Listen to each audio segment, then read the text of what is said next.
As Lena and I made our way from I-287, we approached the Tappan Zee Bridge in Westchester, New York. The bridge crossed over from Nyack into Tarrytown.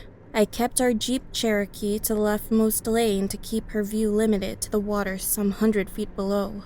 Lena closed her eyes and took a deep breath. Lena, it's okay. We're almost there. You know, we could have gone anywhere you wanted for Halloween. I hate bridges. Not sure why they bother me so much, just know I hate them. She appeared to let the feeling of anxiety pass over her like a breeze when we got off the bridge. Besides, Alex, I know you've always wanted to come here. We shouldn't let my anxiety dictate our lives forever. We traveled through Tarrytown and into Sleepy Hollow. I couldn't wait to explore. The movie and novel The Legend of Sleepy Hollow by Washington Irving was a favorite since childhood. Likewise, the tale of Ichabod Crane appealed to me. The leaves had already begun their transformation.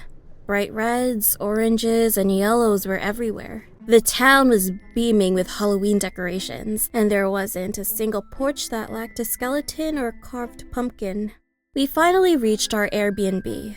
I finalized our itinerary, pulling out the must-see locations based on the book, while Lena freshened up. That evening, rested and ready to go, we headed to the Sleepy Hollow Cemetery. It was still dusk as we visited the resting place of Washington Irving.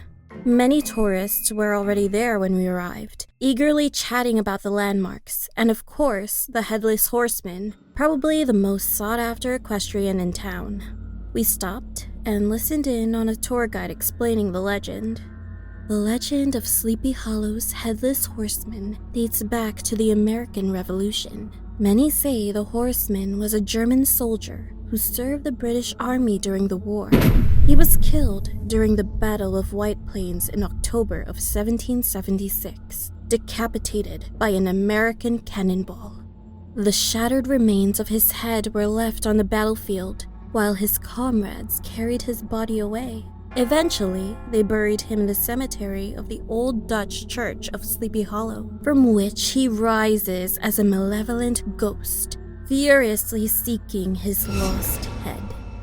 As thrilling as the story was, it was all fiction. So, knowing this, Lena chuckled at the terrified visitors. These people are acting ridiculous. They actually believe the Headless Horseman is real. It's only a book, people. We both came here to have a good time. Even though we found ourselves holding kerosene lamps in a cemetery, it all still seemed so trope-like and cliché. The lamps lit our way while the tour guide showed us some of the famous residents laid to rest. William Rockefeller, Andrew Carnegie, and Elizabeth Arden were popular stops along the way. The night air grew cooler since we were, after all, near the Hudson River. Finally, we wandered away from the group out of boredom and made our way into the darkness of the cemetery towards the bridge. Lena shivered and pulled her hands inside her jacket. Nope, not going near that old bridge. It's not even the original one, don't worry. It grew eerie as we watched the lights from the group drift away, while the moonlight peeked through the trees and across the headstones. We walked a little further past the bridge. Then, out of nowhere, we heard the whinny of a horse.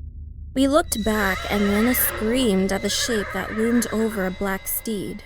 I rolled my eyes as it ran across the bridge. It was an actor meant to come out and scare the large group of visitors and sightseers. A unique opportunity to ride across the cemetery to heighten the already festive mood. Lena grabbed my right arm and interlocked it with hers.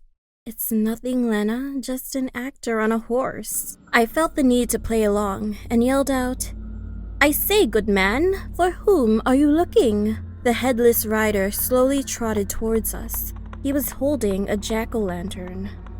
The tour guide and visitors are just ahead. We broke off from the group to have a little time to explore the cemetery ourselves and frolic amidst the tombstones. The horseman held his steed in place. It began to sway uncontrollably, whinnying in protest.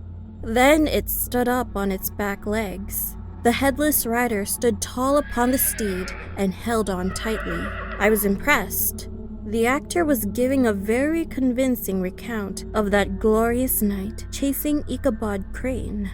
let's get out of here. We both started backing away, uncertain of the rider's intentions. I could feel no vibrations, but hear the large animal's hoofbeats as it began to canter towards us. Lena pulled her arm away and ran towards the bouncing lanterns, hundreds of feet ahead in a tinge of panic. I ran towards her to catch up. "Lena!" I exclaimed and began to run after her. From behind me, I could hear the hooves of the oncoming horse. The steed was in full gallop and heading straight at me, its rider bearing down its weight on the animal, pushed it to accelerate. I turned and watched in awe as the breeze made his flowing robe wave like a flag. He hurled the pumpkin right at me, but luckily I dodged in time. I continued my sprint towards Lena. A maniacal laugh grew from behind me. Lena ran further ahead, now within earshot of the tourist group. I could hear her scream at the visitors, who turned to see who had been crying out for help. But instead, she turned and pointed back at the Headless Horseman in pursuit of me. I ran faster, only to notice the horse's snout in my peripheral vision. The horse let out a large breath, and I felt the kick of the horseman's boot upon the back of my head as I fell to the ground. My kerosene lamp flew ahead of me, and I lay there, staring at the night sky in pain and disbelief. The group focused their attention on the headless rider as it kicked and pushed the steed faster ahead. They watched it approach and pass by them as if it were some sort of reenactment. Finally, the horse turned around and stood upon its back hooves while letting out a loud, raucous bray to warn the visitors. The sting of the horseman's boot was far from just performance art. It hurt. Lena ran towards me, as did the tour guide and a few other visitors who came to see if they could help. A thick line of blood ran down my face and neck. Everyone looked terrified. "Alex, are you okay?" From behind her, I saw the steed run at us again. I reached over, grabbing Lena's lamp, as the horse charged and tossed it at the rider. The lantern shattered across the rider's broad shoulders and appeared to catch on fire. The group stood in awe and applauded, watching the Headless Horseman ride away, trying to douse the fire that had taken to its clothes.